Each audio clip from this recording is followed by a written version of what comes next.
ओम शांति। आज 28 फरवरी 2022। परमात्मा शिव कहते हैं, मीठे बच्चे, तुम्हें पढ़ाई से रजाई लेनी है। ये पढ़ाई है हमें डबल सिरताज बनाने की। हम अपने लिए अपनी रजाई स्थापन करते हैं। पीसलेस वर्ल्ड को पीसफुल बनाना, ये काम केवल एक परमात्मा का ही है। मनुष्य पुरुषार्थ करते हैं कि सब मिलकर एक हो जाएं, सारे विश्व में पीस हो जाए। एक दो को पीस प्राइज भी देते हैं, परंतु उन्हें पता नहीं कि जब दुनिया में राम राज्य था तब पीस थी। अभी रावण राज्य है, यहाँ पीस हो ही नहीं सकती। बच्चे जानते हैं कि पारलौकिक पिता आए हैं बच्चों को शांति धाम ले जाने के लिए। जिन्होंने अच्छी रीति पढ़ा है वह शांति धाम के बाद सुख धाम में आएंगे। सुख धाम में आना वाया शांति धाम या मुक्ति धाम होता है। आत्मा समझती है कि बेहद का पिता हमें सुख देने के लिए आया है। जिन्हों को निश्चय नहीं वह यहाँ आ नहीं सकते। अभी हम ईश्वरीय औलाद हैं। कल्प पहले भी अर्थात 5000 वर्ष पहले भी परमात्मा पतित भ्रष्टाचारी दुनिया में आए थे। यहाँ सब भ्रष्टाचारी हैं। सतयुग में सब श्रेष्ठाचारी होंगे, यथा राजा रानी तथा प्रजा। ये खेल है ईश्वरीय संप्रदाय और आसुरी संप्रदाय का। परमपिता परमात्मा की महिमा सबसे ज़्यादा है, क्योंकि वही हमें ऊंचे से ऊंचा बनाते हैं। हर एक मनुष्य मात्र को अपना अपना पाठ मिला हुआ है। परमपिता परमात्मा को भी बड़े से बड़ा पाठ मिला हुआ है इस सुखधाम को सुखधाम में बदलने का। रावण झूठ और राम सत्य बताते हैं। परमपिता परमात्मा को ही सत्य कहते हैं। God is truth, God is one कहा जाता है। बाकी जो रचता और रचना के बारे में समझाते हैं वह सब है झूठ। ये सब ज्ञान की बातें हैं। ज्ञान में सच क्या है, झूठ क्या है, वह परमपिता परमात्मा आकर समझाते हैं। भारत का गीता ज्ञान तो प्रायलोप हो गया है। बाकी आटे में नमक मिसल कुछ निशानियां हैं। भगवान कहते हैं, मैं आकर बच्चों को वेदों शास्त्रों का सार समझाता हूँ। गीता है मुख्य, जिसमें भगवान वाच है। परमात्मा कहते हैं, तुमने श्री कृष्ण भगवान लिख दिया है, परंतु जिसको तुम भगवान कहते हो वह सतयुग का फर्स्ट प्रिंस है। वह पहले मुझ परमात्मा शिव से विदाई ले मुक्ति धाम से नीचे आया था सतयुग का प्रिंस बनने। श्री कृष्ण है सतयुग के आदि का। स्वयंवर के बाद वे फिर लक्ष्मी नारायण बनते हैं। कितने धनवान थे वो। हम बच्चे जानते हैं कि इस पढ़ाई से हम सतयुग के राजा रानी बनने वाले हैं। द्वापर से जो अल्पकाल के लिए विकारी राजाएं बनते हैं वह कोई नॉलेज से नहीं बनते हैं। जो बहुत दान पुण्य इत्यादि कर लेते हैं वह जाकर साहूकार घर में जन्म लेते हैं। यहाँ हम पढ़ाई से राजा महाराजा बनते हैं, सो भी डबल सिरताज। हम बच्चे जानते हैं कि हमारे परम पिता ने हमें राज्य दिया था। हम बड़े सुखी थे। देवताओं का पूजन कितना अच्छा होता है। पूजन देखना हो तो श्रीनाथ द्वारे जाके देखो। देवताओं के जड़ चित्रों पर इतना माल चढ़ाते हैं, तो खुद जब मालिक होंगे तो क्या नहीं खान पान होगा। नई दुनिया है ना, नई खेती माल अच्छा देती है। पुरानी होने से ताकत कम हो जाती है। हम बच्चों ने साक्षात्कार किया है। भगवान समझते हैं ऐसा था ना, भगवान समझाते हैं ऐसा था ना। फिर क्या हुआ, हमारे ऊपर 5 विकारों रूपी माया की परछाया पड़ी और हम कांटे बनते गए। बबूल का झाड़ होता है ना, उसमें कांटे बहुत होते हैं, उसको कहा जाता है कांटों का जंगल। इस समय एक एक मनुष्य कांटा है। काम कटारी चलाते रहते हैं। माया के चटकने से रावण राज्य हो गया है। हम बच्चे हैं गुप्त वेश में, किसको भी पता नहीं। हम बच्चे अभी कल्प कल्प के माफिक श्रीमत पर चल रहे हैं, राजयोग सीख रहे हैं। बाबा कहते हैं, तुम हो नॉन वायलेंस, तुम हो अननोन। दुनिया ये नहीं जानती। हम शिव शक्तियाँ गुप्त रीति योग बल से विश्व पर अपनी देवी राजाई स्थापन कर रही है। हम बच्चे भारत को ही गोल्डन एज बनाते हैं, गोया भारत की ही गुप्त रीति सेवा करते हैं। हमारी है शिव शक्ति पांडव सेना। पांडव अक्षर पंडे से निकला है। बेहद के बाप कहते हैं कि वह मुख्य रूहानी पंडा है। पांडवों में मेल्स भी हैं तो फीमेल्स भी हैं, प्रवृत्ति मार्ग है ना। बाकी लड़ाई की तो कोई बात ही नहीं। शास्त्रों में तो क्या क्या बैठ लिख दिया है, भगवान बैठ समझाते हैं। ये सब ड्रामा की नूंद है।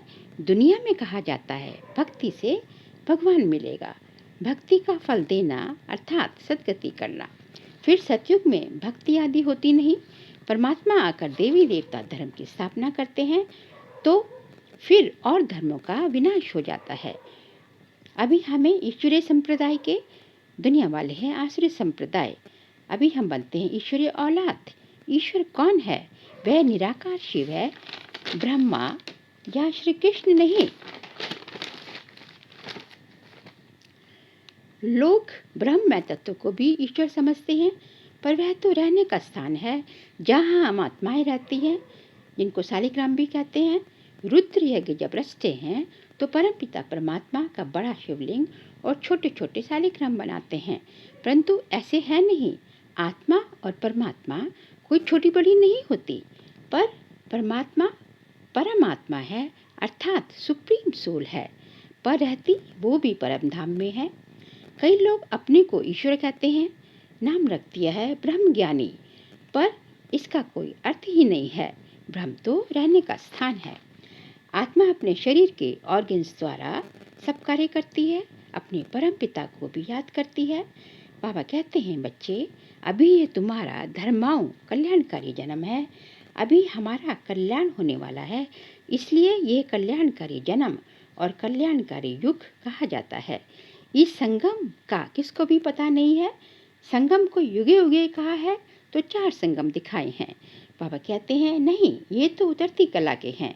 सतयुग से त्रेता होगा तो 2 कला कम होगी, फिर द्वापर से और कम हो जाएगी, पतित बनते जाते हैं। ये है वैरायटी धर्मों का झाड़। कितनी भाषाएं हैं, कितनी अशांति है। पॉप भी कहते हैं वननेस हो जाए। जब दुनिया में राम राज्य था तो पीस थी, अभी तो रावण राज्य है, अनेक धर्म है। अब इस पीसलेस को फिर से पीसफुल बनाना एक परमपिता परमात्मा का ही काम होगा ना। ये तो दुनिया का प्रश्न है। वर्ल्ड के फादर को फुड़ना रहेगा ना। भगवान पीसलेस आत्माओं को वापस घर ले जाते हैं। वर्ल्ड की पीस के लिए वर्ल्ड गॉड फादर को आना पड़ेगा ना। उनका ही है, उनका ही ये पाठ है। तो बाबा कहते हैं सब कुछ करके, सबको सुख शांति दे करके फिर बाबा छिप जाते हैं। ऐसा छिप जाते हैं जो सतयुग त्रेता में किसी को जानने की दरकार ही नहीं रहती, क्योंकि वो तो है ही सुख शांति की ये संसार। और द्वापर कलयुग में भी कोई यथार्थ रीति नहीं जानता, जब तक परमात्मा स्वयं न आकर अपना परिचय दें। बाबा की श्रीमत और पवित्रता की ताकत से इस पतित सृष्टि को पावन बनाने की सेवा करनी है।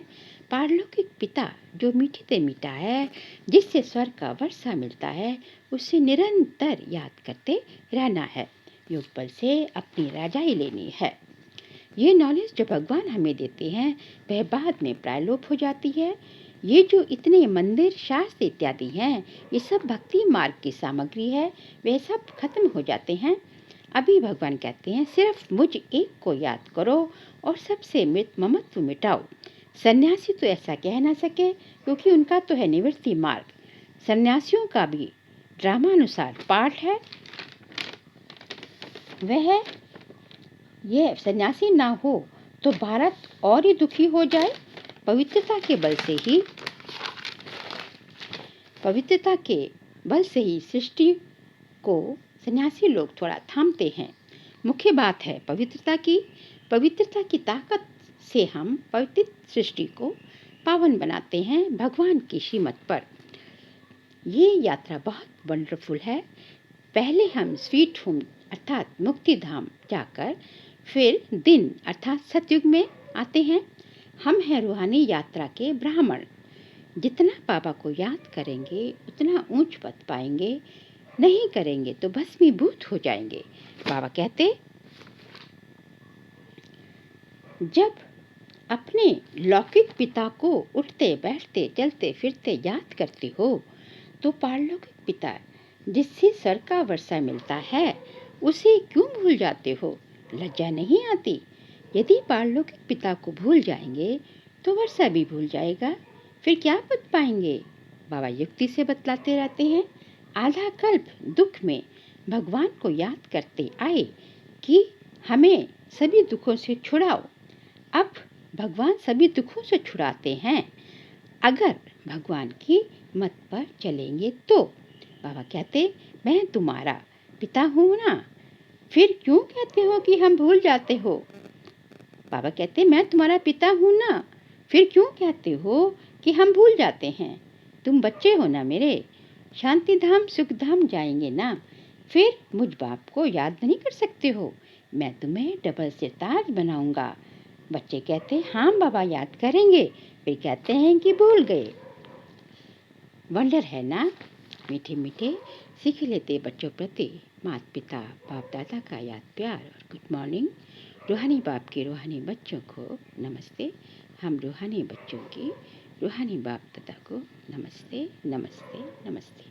आज का वरदान है, हर बोल द्वारा जमा का खाता बढ़ाने वाले आत्मिक भाव और शुभ भावना संपन्न भव। बोल से भाव और भावना दोनों अनुभव होती है।